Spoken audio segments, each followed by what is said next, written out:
Howdy y'all, it's Kathy from RustPaperScissors, and I'm here today to showcase the tags I made for the Grungy Tag Challenge 2025. This is the February prompt, which was tea or coffee dyed.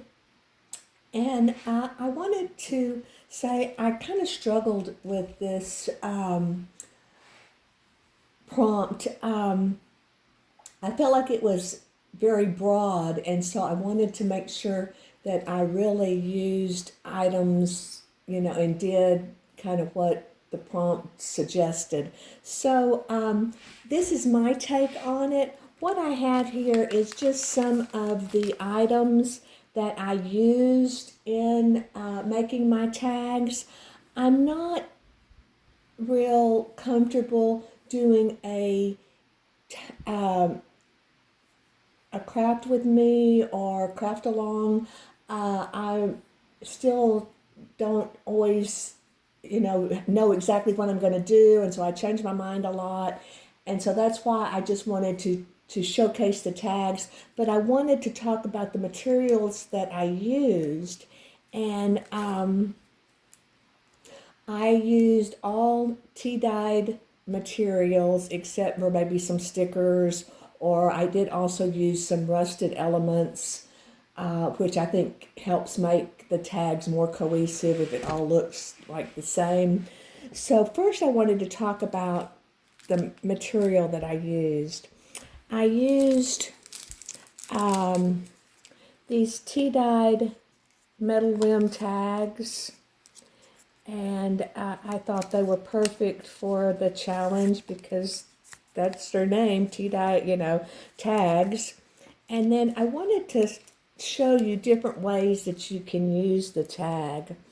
I like to stamp on the tag, or, with a letter or a number, or I like to, stamp a word.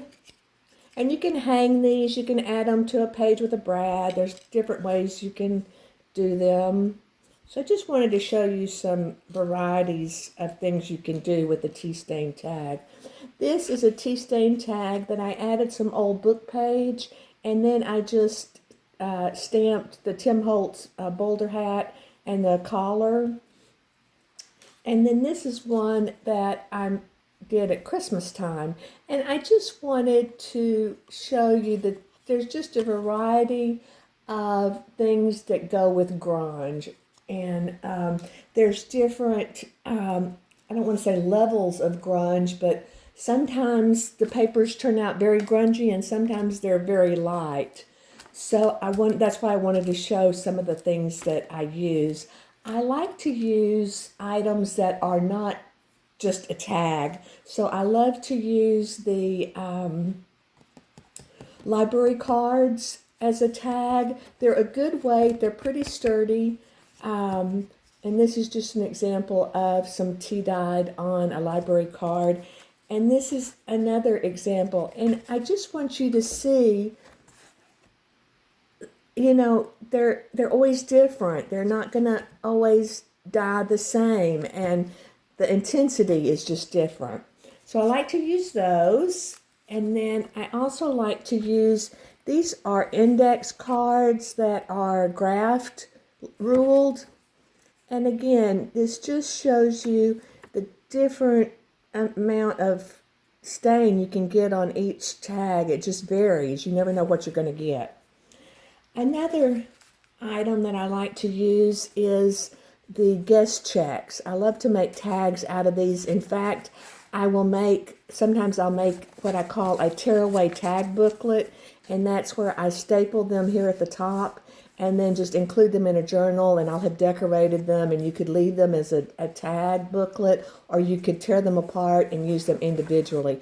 But again, this just shows the different types of tea stain you can get.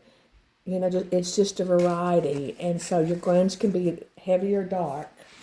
Another item I like to use is these file index dividers, and again, I just tea stain them, and it turns out pretty light. Then another type of paper that I used in the collage were it's a music manuscript paper, and I just like the way you can get a variety of intensity of, the tea stain. So that's something I used. And then I like to use tea stained tracing paper. I love the sound. So I don't think I used any of this in the thing, but I used them in my books. And then this is just some tea stained typing paper. And again, I just wanted to see how, the grunge just is always different. You never know, what you're going to get. So that's the materials that I used. And I made kind of 3 different sets of tags. The reason I did was I was having a hard time figuring out what I wanted to do, and then I'm working on a Paris themed journal, so that's why I did this set of tags. But this first set of tags was really more industrial, masculine, grungy. I took a guest check and I die cut the little holes on the side to look like it's worn away. I did some collage on this one. I don't do a lot of collage, and I'm still a novice at it, so it still bothers me to cover things up, so I just struggle with collage. So I didn't do a lot of collage on these tags, but I didn't so I could encourage you to make the grunge your own and have it fit in your style, is what I'm trying to say. So this was just a little collage. There's some manuscript paper, some old dictionary page, metal tag. This is a rusted ribbon crimp, and then I added just some little gears that I had, again, to make it more of the steampunk look. And then the back is just plain.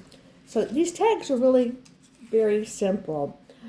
This is another die-cut tag with the holes, and then I stamped Imagine and added a book plate, and then I added a little airship, and that was a sticker that I made. And so that's that. And then this was a tag that I made, just a metal tag that I rusted, and then I added this gear, which is a digital, and then I added glossy accents, and then I cracked it once it dried, and I really loved the look of this. And then on the back, I added the tea-stained paper. I added inspected by date and notes, just if something you stuck into a journal, it might be what you might write on the back. So that was the first set of tags that I made. And then the next set of tags, again, I was trying to showcase grunge can be, a variety of different things, and it doesn't always have to be super grungy. These tags are more like maybe a spring type of tag, but what I wanted to show you was this is the tag that I made. It's a little metal rim tag. I added a sticker to it, and then I just attached it with a paper clip. But what I want to show you is, this is the size of sticker that I added. I added it to this tag, and then I took the backing off and I glued it down, and then I went around where the edge of the tag is and really made that a definite where you can see it. And then all I did was, if I can stay in front, I angle my craft knife towards the metal tag, and then I just cut along. And this way I'm getting the label to be the exact size of my tag. And it's really very easy. And you don't cut it because you're cutting into that metal, and then it just pulls off. And you have your tag. And let's see, I'll show you what that looks like up close. See how perfect it is in the tag. It's cut to the exact size that you need it to be. And then that's the back. And then all I did was attach it to this little library card, and I added some sari silk. And you have a grungy kind of spring type tag. And this is a more feminine tag. It is the graphed paper, and I just added 2 labels, and then this is a metal rim tag that I heat embossed, and I sell them in my shop. I call them faux French numbers or words, and I just added that to the tag and a little bow. And then on the back I added a tea stain tag that says remember, and again it's heat embossed with clear embossing powder. So that's that tag.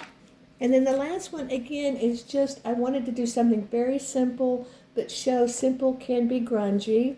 So I added just a sticker and then a label to the index card.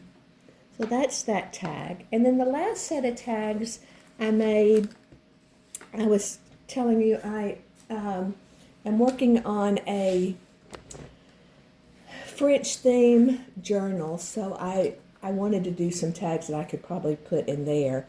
So this is just, again, a guest check. And I glued it onto a index card. That way I thought you could write on there if you wanted to stick it inside a pocket or something in your journal. I added this little tea-stained tag that says Paris, New York, and London.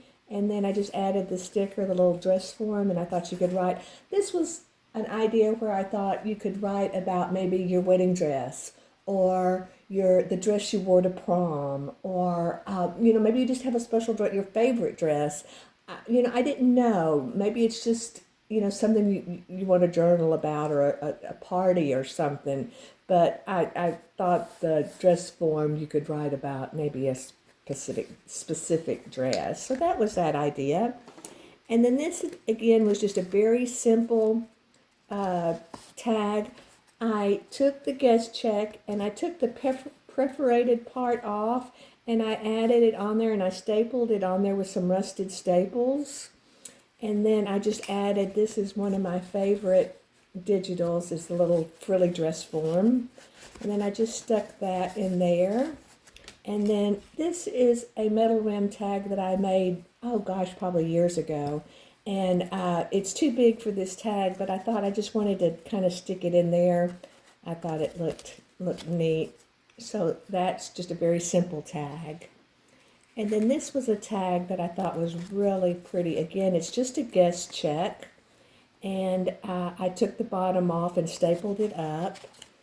I added a label to the top. I added the rusted ribbon crimp and a little metal rim tag, and I just added a little flower on there. And then this is just a beautiful, to me she looks like a Parisian lady. And then this was just a little envelope, and I added some tea-stained paper. That's a little metal rim tag. And I thought that turned out to be a very sweet, beautiful tag.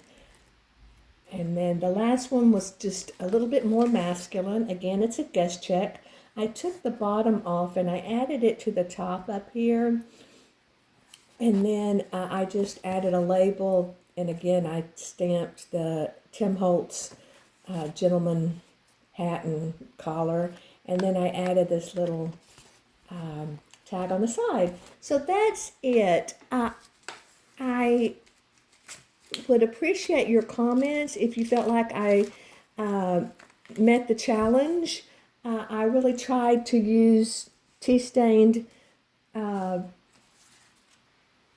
paper, and I really tried to show that grunge can be different intensities. So I would appreciate your comments, what you thought. I appreciate your time. If you liked the video, please hit the like button. That helps me. Thank you very much.